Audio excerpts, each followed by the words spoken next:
Polly Armstrong. Hi. Hi, so nice to have you here. We've been friends for a long time, and in that time I've known you to be an incredible dynamo of a woman. You are an event producer, creative director of a festival, and you've got an incredible aesthetic evidenced by your film clips and your photography work that you do. And you're just an incredible presence in the industry in general. Anything else we should know about you? I'm a Renaissance woman, so I just don't know what I'm going to do next. But I love being creative, and I do have some very big things on the horizon, which I'm very excited about. And it's time for me to delve into my own musical pathway, I think, now. Amazing, amazing. It does not surprise me that you've got big things on the horizon. So look, today I want to talk to you about something that I really think you have a very good knowledge of, and that's the authentic brand, something that's so important to indie artists to actually have an authentic brand. How do you think an indie artist can express their authentic brand? In what ways do they do that?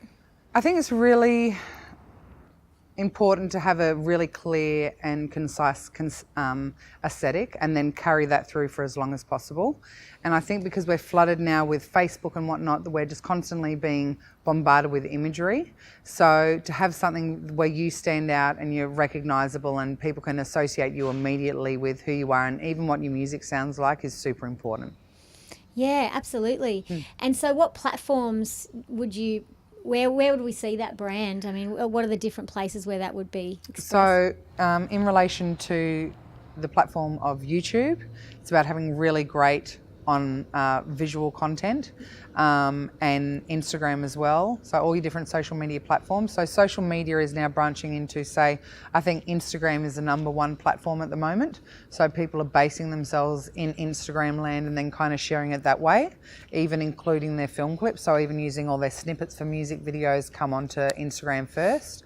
In relation to their stage presence and stage decor and how they present their live show, lighting, lasers, or whatever it is that in relation to their brand, and then social media, which is like our Facebook side of things. So, photo-based presence.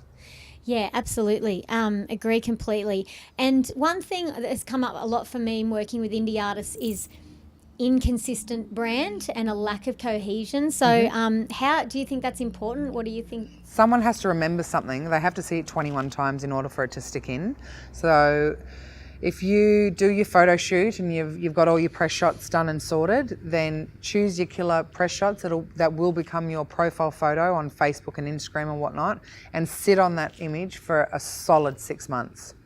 And don't change it up, because you want people to go, all you have is this tiny little image. Even when it comes to iTunes, all we have now is like a thumbnail image. So a strong image in relation to that, and sitting on that for as long as you possibly can, so that people constantly remember you.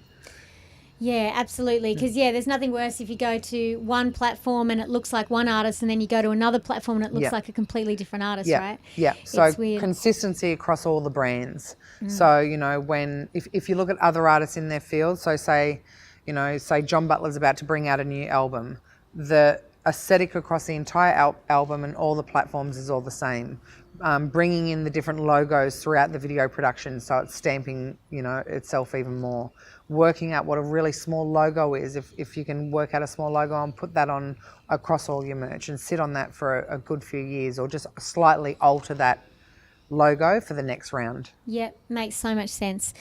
Absolutely. And look, I guess in view of all this, some artists probably don't even know how to find that authentic brand. How would you suggest that they go about actually figuring out what that is if they don't know?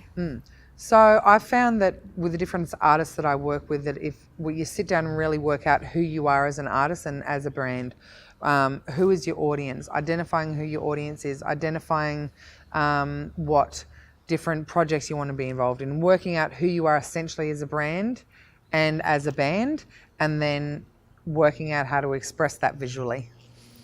Perfect. Thanks so much, Polly. So let's think of a way to kind of sum this up, like a little nugget of wisdom for our audience. How would you say that we can express that, finding your authentic self and expressing to your brand? Finding out who your authentic self is, and then expressing that authentic self through your brand. Perfect. So I'm just going to throw one last little question at you. If you were stuck on a desert island for the rest of your life, which one CD would you take with you? The album that I would take with me, I'm actually switching it to a Spotify playlist, and it's my Shake Your Ass playlist that is pretty much all the greatest hits and all the bangers. I love that you just took that into the digital age, baby. Yes. Thank you. Thanks so much for being here. I appreciate it. Oh, my pleasure. Thank you for having me. Awesome.